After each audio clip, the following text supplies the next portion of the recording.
There, class 10.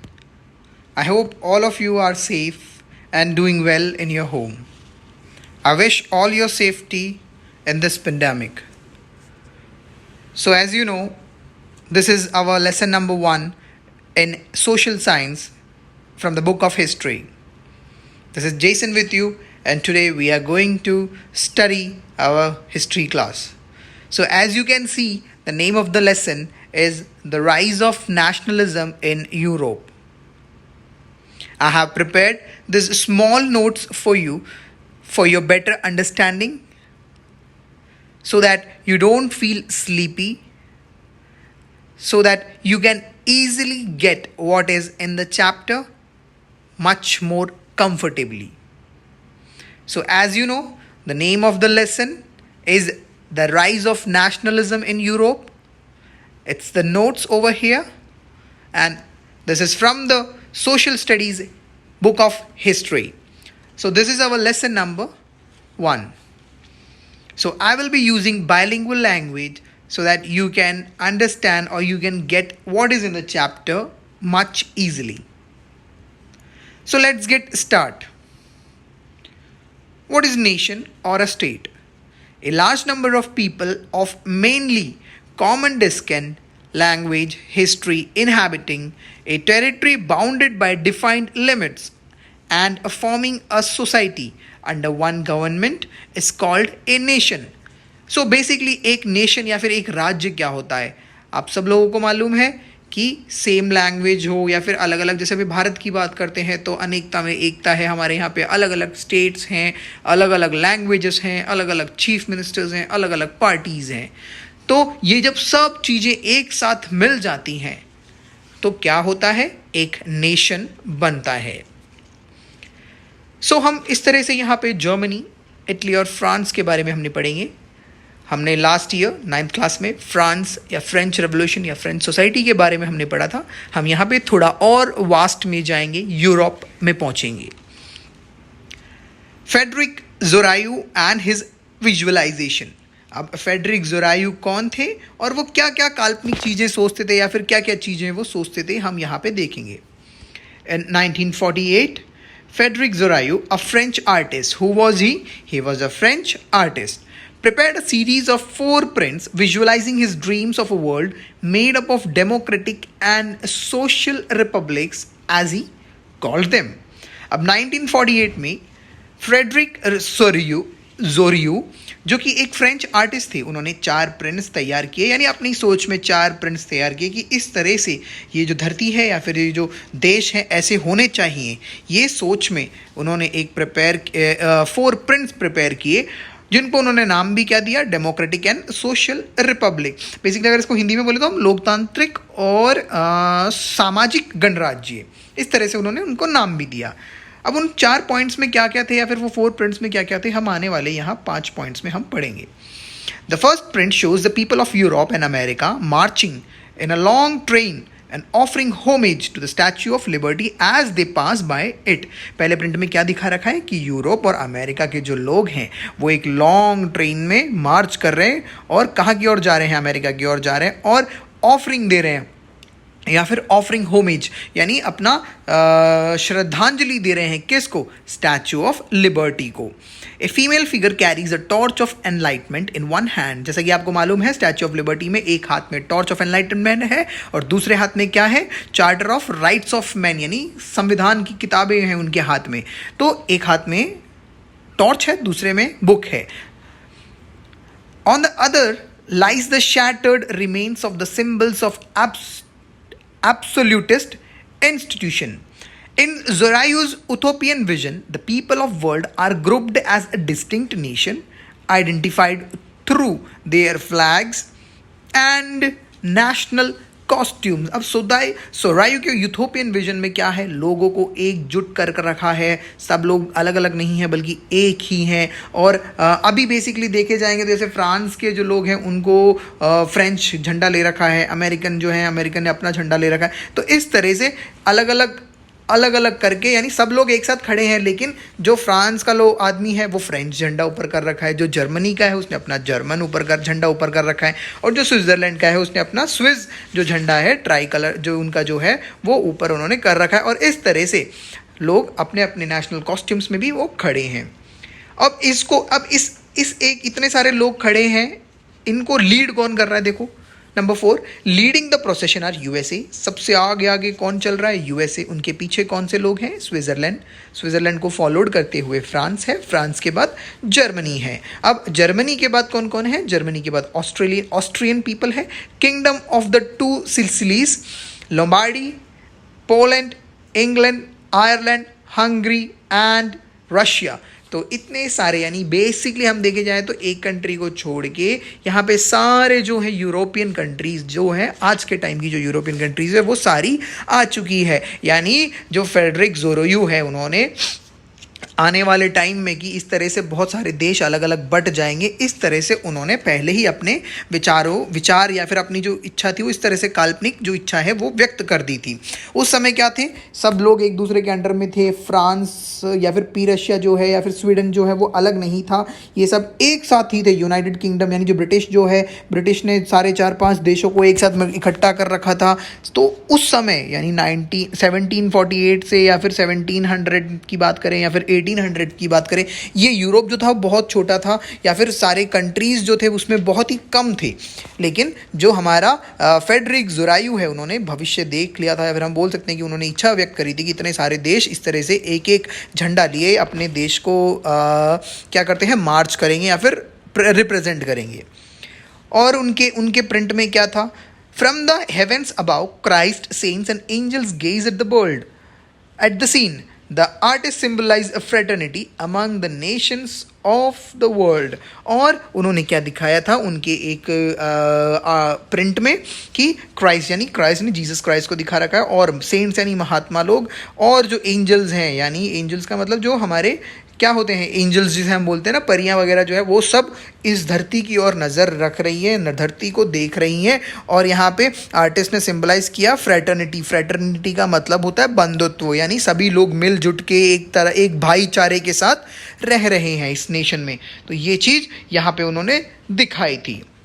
अब देखिए, हम फ्रेंच रेवोल्यूशन की बात करते हैं और आइडिया ऑफ अ नेशन, यानी फ्रांस एक देश बनना है, वो आइडिया किस तरह से आया। और फ्रेंच रेवोल्यूशन के बारे में तो हमने 9th क्लास में भी ऑलरेडी पढ़ा था, तो हम थोड़ा सा यहाँ पे भी हम कुछ पॉइंट्स में देख लेते हैं। अब growth of nationalism in France, जैसा कि आपने 9th में भी पढ़ा था, नेशनलिज्म जो है वो कहाँ पे, राष्ट्रवाद जो है वो फ्रांस में पहले भी आ चुका था, पहले भी हमने ये चीज़ पढ़ा था। Introduction of various measures and practices created sense of collective identity among the people of the France. अब अलग अलग तौर तरीके से या फिर अलग अलग प्रैक्टिसेस करने की वजह से उस फ्रांस के जो लोग हैं उनको अपनी कलेक्टिव आइडेंटिटी मिली, यानी सबको अपनी अपनी आइडेंटिटी मिली। Changes of monarchy and establishment of republic, creation of new assembly. अब देखिए, वहाँ पे मोनार्की जो थी वो चेंज हो गई थी, जो हमने लुई 16 के बारे में पढ़ा था। सिंगल मोनार्की थी वो ख़त्म हो चुकी थी, रिपब्लिक आ चुके थे, और फिर एक नई असेंबली भी बनी थी।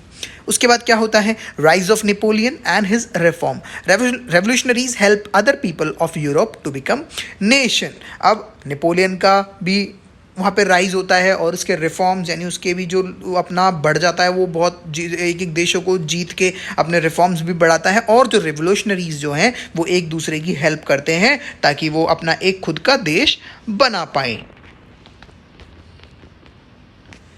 The making of nationalism in Europe. अब किस तरह से यूरोप में राष्ट्रवाद बना, ठीक है। अब देखिए, Germany, Italy and Switzerland were divided into kingdoms, duchies and cantons. These divisions were having their autonomous rulers, uses of different languages, rise of middle class, industrialization in England, emergence of a working class and liberalism, new conservation after 1815 and preservation of traditional institution. After the defeat of Napoleon, the Europe government follows the spirit of conservatism. Conservatism का मतलब होता है रूढ़िवाद, यानी कोई भी changes नहीं लेके आना, बिल्कुल भी बदलाव ना करना, उसका मतलब होता है कंजर्वेटिव्स या फिर conservatism. Conservative regimes here regimes का मीन्स होता है शासन। Were autocratic revolutionaries at the time fought for liberty and freedom. Example Mazzini's, Young Italy and Young Europe. अब यूरोप में जो होता है वो जर्मनी अपना एक अलग देश बना लेता है, इटली जो है वो अपना एक अलग देश बना देता है, स्विट्जरलैंड जो है ये अपना एक अलग देश बना लेता है, और ये सभी अपने अपने डिवाइड्स कर लेते हैं, राजा महाराजा अपने, ठीक है, बना लेते हैं। उस समय उधर इन देशों में क्या होता है, अलग अलग लैंग्वेजेस का यूज़ होता है। मिडिल क्लास जो थी वो बहुत ही ज़्यादा टैलेंटेड या फिर टैलेंटेड बोले तो हम, या पढ़ाई लिखाई में बहुत ज़्यादा या फिर चीज़ों को समझने वाले ज़्यादा बन रहे थे वो, ठीक है। इंडस्ट्रियलाइजेशन होने लगा, यानी इंडस्ट्रीज़ बहुत ज़्यादा आने लगी, जिसकी वजह से मिडिल क्लास लोगों को काम मिलने लगा, गरीबों को काम मिलने लगा, और वो चीज़ों को समझने लगे बेसिकली बोले तो।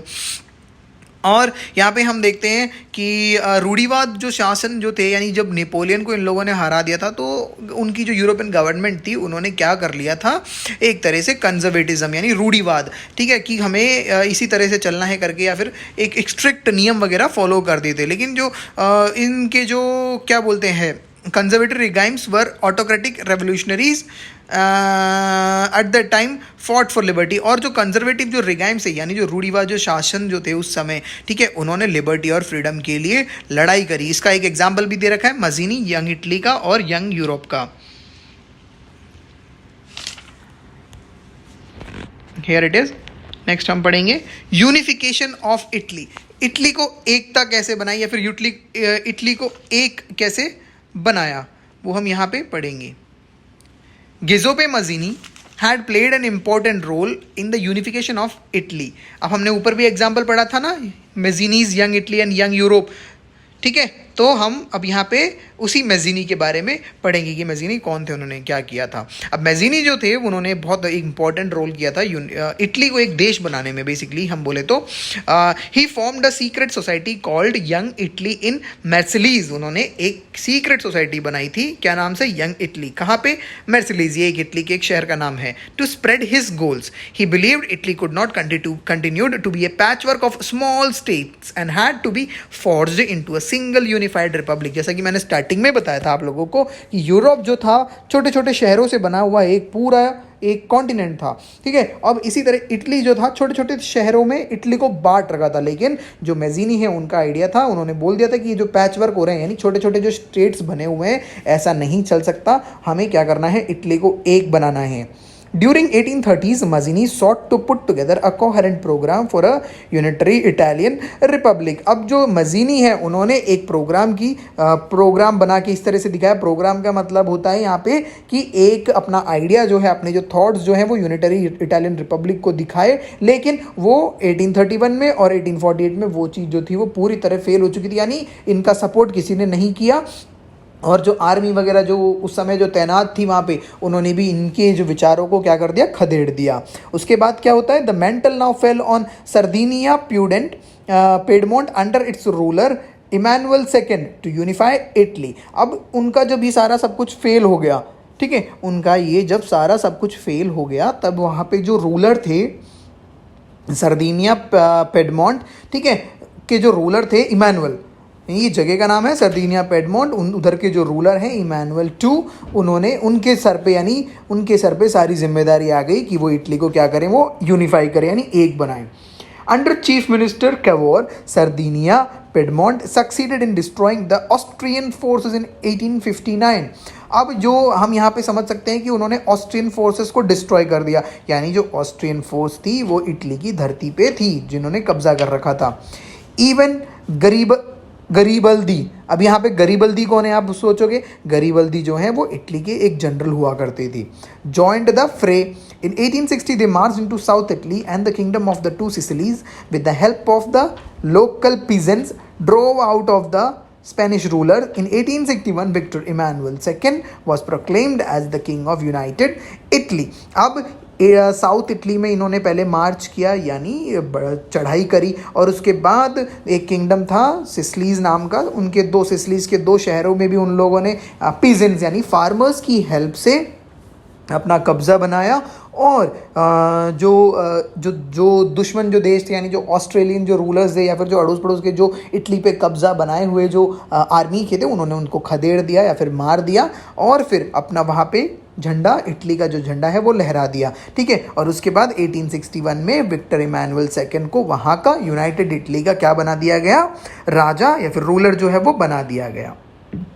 अब यूनिफिकेशन ऑफ जर्मनी, अब हमने यहाँ पे यूनिफिकेशन ऑफ इटली तो पढ़ा कि इटली में किस तरह से मजीनी ने अपना पहला आवाज़ उठाई, फिर मजीनी की आवाज़ को दबाने के बाद किस तरह से इमैनुअल सेकंड ने इटली को एक अपना देश अलग से ही बनाया। अब उसी तरह से हम यहाँ पे पढ़ेंगे यूनिफिकेशन ऑफ जर्मनी, जर्मनी को किस तरह से यूनिफाई किया गया। In the 18th century Germany was divided into a number of states, जैसा कि इटली में भी हुआ पड़ता, छोटे छोटे स्टेट्स में इटली बटा हुआ था। अभी भी यहाँ पे भी जर्मनी में भी छोटे छोटे, जर्मनी जो है वो भी छोटे छोटे स्टेट्स में बटा हुआ है। Some of the states ceased to exist during Napoleonic war, अब ये जो थे नेपोलियन के समय के ही बनाए हुए थे ये जो शहर थे। At the end of the war there were still 39 independent states in Germany, अब वो युद्ध खत्म होने के बाद यानी नेपोलियन तो मर गया, उसके बाद भी 39 इंडिपेंडेंट स्टेट्स जो थे वो जर्मनी के बने हुए थे। Prussia was the most powerful, dominated by the big landlords known as junker, उन छोटे छोटे शहरों में पीरशिया नाम का जो छोटा सा शहर था वो सबसे ज़्यादा पावरफुल था। इसको पावरफुल होने का रीज़न क्या था, क्योंकि वहाँ पे बहुत ही बड़े बड़े जमींदार लोग थे और उनका क्या नाम रखा गया उस ज़मीन का या फिर जो एरिया का, जंकर्स। अब nationalist feelings were widespread among the middle class Germans who had tried to unite the different regions of the German Federation into a nation state governed by an elected parliament. अब जो भी nationalist थे यानी जो राष्ट्रवादी जो भी लोग थे, उन मतलब उनके जो विचार थे पूरी जर्मनी में फैल गए, यानी इटली में तो इन्होंने देख लिया कि इस तरह से फैल गया, अब इस तरह से ही जर्मनी में भी इस तरह के जो नेशनलिज्म है यानी राष्ट्रवादी जो है या फिर जो राष्ट्रवाद जो है, एक राष्ट्र बनना चाहिए करके जो सोच है वो पूरी तरह फैलती गई। और इन लोगों के मन में क्या है कि जनरल फेडरेशन जो है वो सिर्फ इलेक्टेड पार्लियामेंट के इलेक्शन करने से यानी इलेक्शन करके अपने आप को अपना एक नेता नियुक्त करना है, इन लोगों के बीच में भी ये बातें होने लगी। इन May 1848 a large number of political associations came together to vote for all German National Assembly. The representative met at Frankfurt and Frankfurt Assembly proposed the unification of Germany as a constitutional monarchy under the King of Prussia as emperor. अब 1848 में क्या होता है, बहुत सारे political association जो होती हैं वो एक साथ आती हैं वोट करने के लिए, किसको, ऑल जर्मन नेशनल असेंबली को, ताकि ऑल नेशनल असेंबली जो है वो जीत जाए और वहाँ पे पार्लियामेंट मतलब और वहाँ पे अपने देश को चलाए। लेकिन होता क्या, ये सारे सब लोग आ जाते हैं और बेसिकली डिसाइड क्या होता है कि फ्रैंकफर्ट में जाके वोटिंग प्रोसेस करेंगे, ये सब करेंगे और जो और क्या होता है, जो कॉन्स्टिट्यूशनल मोनार्की हम दे देंगे, यानी सिंगल रूल, पूरा मोनार्की नहीं देंगे, कॉन्स्टिट्यूशनल यानी एक एक शहरों में मोनार्की रहेगी, ठीक है। ये चीज़ हमने पहले भी पढ़ी हुई है, कॉन्स्टिट्यूशनल मोनार्की और मोनार्की का मतलब होता है single one person one rule, यानी एक ही आदमी सब कुछ रूल करेगा। लेकिन यहाँ पे क्या हुआ कि जो ऑल जर्मन नेशनल असेंबली अगर आप उनको वोट करते हो तो सभी को छोटे छोटे शहरों में राज करने का मौका मिलेगा। इस तरह से कॉन्स्टिट्यूशनल मोनार्की को हम देख सकते हैं, ठीक है। और वो कॉन्स्टिट्यूशनल मोनार्की को लीड कौन करेगा, under the king of Prussia as emperor, क्योंकि पीरशिया सबसे ज़्यादा पावरफुल था जैसे हमने पढ़ा, ठीक है। तो यहाँ पे होता क्या है, पीरशिया जो है वो अपना ऑफर जो है वो क्या कर देती है, वो ऑफ़र को रिजेक्ट कर देती है कि हमें कोई नहीं चाहिए, हमारा तो पीरशिया जो है वो सबसे अच्छा ही है। And the liberal initiative of the nation building was repressed by the combined force of the monarchy, the military and the junkers. अब ये जो है राष्ट्र निर्माण का जो पहल जो की थी, यानी जो एक राष्ट्र बनाएंगे, ये जो पहल की थी वो पूरी तरह से ख़त्म हो जाती है और बेसिकली वहाँ पे ज़्यादा जो फोर्सेस जो हैं मतलब दूसरी पीरशिया की जो फोर्सेस हैं वो जाके आके अपना कब्जा कर लेती है और ज़्यादा पावरफुल बन जाते हैं। अब आगे क्या होता है, then on Prussia under its chief minister Otto von Bismarck led the movement for the unification of Germany. अब पीरशिया के जो एक चीफ मिनिस्टर थे ऑटो वन बिस्मार्क, वो क्या करता है, यूनिफिकेशन ऑफ जर्मनी के लिए वो अपना मूवमेंट जो है वो चलाते हैं। Bismarck carried out this process with the help of the Prussian army and the bureaucracy. अब ये जो बिस्मार्क है वो किसकी हेल्प से अपने मूवमेंट को आगे बढ़ाते हैं, रशिया और उनके जो नौकरशाह होते हैं या फिर जो बेसिकली ब्यूरोक्रेसी यानी उनके जो हेल्पर्स होते हैं उनकी हेल्प से अपना मूवमेंट आगे चलाते हैं। अब आगे क्या होता है देखिए, he fought 3 Wars over 7 years with Denmark, Austria and France. अभी जो जर्मनी है, जर्मनी या फिर जो पीरशिया जिसे हम बोल सकते हैं, इन्होंने 3 कंट्री से फाइट करी और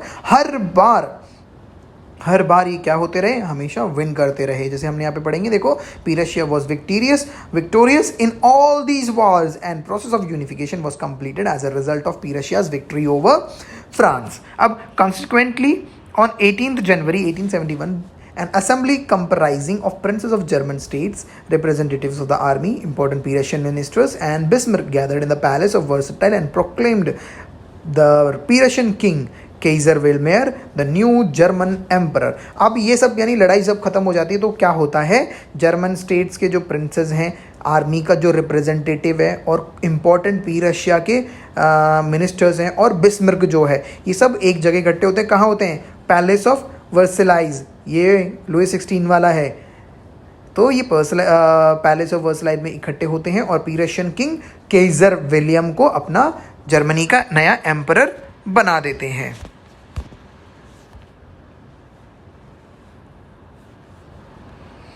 अब विजुअलाइजिंग द नेशन, अब नेशन को विजुअलाइज किस तरह से ये लोग करते हैं, देखते हैं। Marianne and Germania were both female allegories used by artist in the 19th century to represent the nation. अब एलोगेरीज का मतलब होता है यहाँ पे रूपक, ठीक है, यानी ये रियल नहीं होते हैं, ये एक आर्ट कैरेक्टर जिसे हम बोलते हैं, ठीक है। तो मैरियाने एंड जर्मनिया जो हैं, ये बोथ जो हैं, ये एक फ्रांस की हैं और एक जर्मनी की कैरेक्टर हैं, जिनको आर्टिस्ट ने यूज़ किया था, किस लिए, अपनी कंट्री को रिप्रेजेंट करने के लिए। यानी अपनी कंट्री को रिप्रेजेंट करने के लिए आर्टिस्ट लोगों ने दो कैरेक्टर्स को चूज़ किया था। अब फ्रांस में जो है, She was named Marianne, a popular Christian name which underlined the idea of people's nation। अब मैरियाना जो है कहाँ से लिया गया था, क्रिश्चियन नेम से लिया गया था, जो क्रिश्चियन नेम है, और आइडिया क्या था, पीपल्स नेशन यानी लोगों का देश। हर characteristics were drawn from those of liberty and republic. अब उसका जो कैरेक्टरिस्टिक्स था वो किससे लिया गया था, लिबर्टी और रिपब्लिक लोगों से। कैसे था उसका कैरेक्टरिस्टिक्स, रेड कैप पहनती थी, ट्राई कलर में था, और क्या था, कोकेड। बेसिकली कोकेड जो होता है वो एक तरह का बैच होता है, ठीक है, वो था। Statues of Marianne were erected in public squares as national symbol of unity. Marianne image were marked on coins and stamps. अब इन्होंने जैसे हमारे महात्मा गांधी की जो हमारा चिन्ह लिया था महात्मा गांधी का, वैसे ही वहाँ पे मेरेनी के चिन्ह जो हैं वो लोगों ने खड़ा कर दिया, स्टैचू लगा दिया वहाँ पे, ताकि बेसिकली वो जो मैरियाना है वो किसको इंडिकेट करता है कि नेशन, पीपल्स नेशन है, यानी लोगों का देश है ये। और इसके जो कैरेक्टरिस्टिक्स कहाँ से लिए गए हैं, रिपब्लिक और लिबर्टी से लिए गए हैं, और इसको एक तरह से बोल दिया कि एक आइडलाइज कर दिया कि लोग इसको देख के हम हमारे जो जिन लोगों ने हमको स्वतंत्रता दिलाई थी उनकी एक छवि या फिर उनकी एक इमेज इसके अंदर पोर्ट्रे कर दी। Instead of just having the idea of fatherland, they wanted to implant a suitable image in the minds of the people। यानी फादरलैंड, पितृत्व, या फिर हम बोल सकते हैं कि हमारी जो खानदानी ज़मीन है, यानी जो उन लोगों की जो ज़मीन कौन सी हुई, खानदानी फ्रेंच की ज़मीन, तो वो इमेज दिखाने के बजाय उन्हें एक बहुत अच्छी इमेज दिखानी थी, और वो इमेज को फादरलैंड की जगह मदरलैंड करके दे दें। यानी फादर से ज़्यादा रिलेट रहेगा या फिर मदर से ज़्यादा रिलेटेड रहते हैं लोग। बेसिकली मदर से ज़्यादा हमें क्या रहता है, सॉफ्ट कॉर्नर रहता है। तो लोगों को फादरलैंड की एक इमेज दिखाने की बजाय वहाँ पे जो आर्टिस्ट लोग थे या फिर जो उस समय की जो सरकार थी, उन्होंने किस तरह से मदरलैंड का एक विजुअलाइजेशन दिखाया। इसीलिए वो लेडी जो थी मैरियाना, उसी एक इमेज में बनाया, लेडी की इमेज में इसीलिए बनवाया। They invariably chose the mother figure symbolizing the nation, Britannia, Germania and Mariana, reminding us of our concept of मातृभूमि। So basically मातृभूमि का वो कॉन्सेप्ट है, हमारी मातृ यानी हमारी माँ की भूमि, वो वाले कॉन्सेप्ट से फ्रांस ने भी ये बनाया। अब जर्मनी में क्या है, देखो, Germania become the allegory of the German nation. जिस तरह से यहाँ पे एक सिंबलाइज के लिए फ्रांस में जो सिंबलाइज करने के लिए मैरियाने को बनाया गया, वहीं पे जर्मनी में Germania wears a crown of oak leaves as German oak stands for heroism. अब ओक ट्रीज तो आपको मालूम है, ओक की पत्तियां सर पे लगा के क्राउन करके उस लेडी को भी आइडियलाइज किया। और ओक को क्यों दिखाया, क्योंकि ओक जो है जर्मनी में हीरोइज्म को दिखाता है। It was hang from the ceiling of Saint Paul's church where Frankfurt parliament was convened to symbolize the liberal revolution. अब वहाँ पे जो जर्मेनिया थी उनको जो थे वो कहाँ पे लटका दिया गया, सेंट पॉल चर्च की सीलिंग से लटका दिया गया फ्रैंकफर्ट पार्लियामेंट के सामने ही। और क्या दिखा दिया गया कि ये एक उदार क्रांति का एक हमारी जो क्रांति जो हमने करी है, यानी जो एक रेवोल्यूशन हमने जो किया है उसका एक चिन्ह है। यानी हमने जितने भी हीरोइज्म किए हैं, यानी जो बहुत से बहादुर लोगों ने अपनी जान खोई है या जो जितने भी लोगों ने लड़ाई करी है, उन सबको आइडलाइज करके जर्मेनिया को सेंट पॉल चर्च पे लटका दिया गया। लटका दिया नहीं, उसको दिखा दिया, एक मूर्ति बना के लटका दिया गया ताकि लोग आके देखें, इसको विजुलाइज करें। Now Napoleonic code. अब बेसिकली हम नेपोलियन ने क्या क्या किया वहाँ पे ये चीज़ें हम पढ़ेंगे। The first major change was doing away with all the privilege based on birth, establishing equality before law and securing the right to property. पहला चेंज सबसे पहले उन्होंने क्या किया कि जो भी बर्थ से, यानी जो भी राजा के घराने के होते थे, उनको जो मेन जो प्रिविलेज जो मिलते थे वो सब हटा दिया और सबको इक्वालिटी दे दी। और राइट टू प्रॉपर्टी, यानी जिसकी जो समान अधिकार में जिसकी जो प्रॉपर्टी है जिस हिसाब से मिलना चाहिए वो प्रॉपर्टी वाला जो राइट है एक तरह का वो भी बना दिया। Administrative divisions were simplified, feudal system was abolished and peasants were freed from serfdom and manorial dues. ठीक है, यहाँ पे हम फ्यूडल जो है, फ्यूडल सिस्टम यानी तानाशाही को हम बोल सकते हैं। और जो फार्मर्स वगैरह जो थे जो दास बन के काम करते थे, यानी पहले जैसे हमने पढ़ा था कि दास बने रहते थे एक दूसरे का,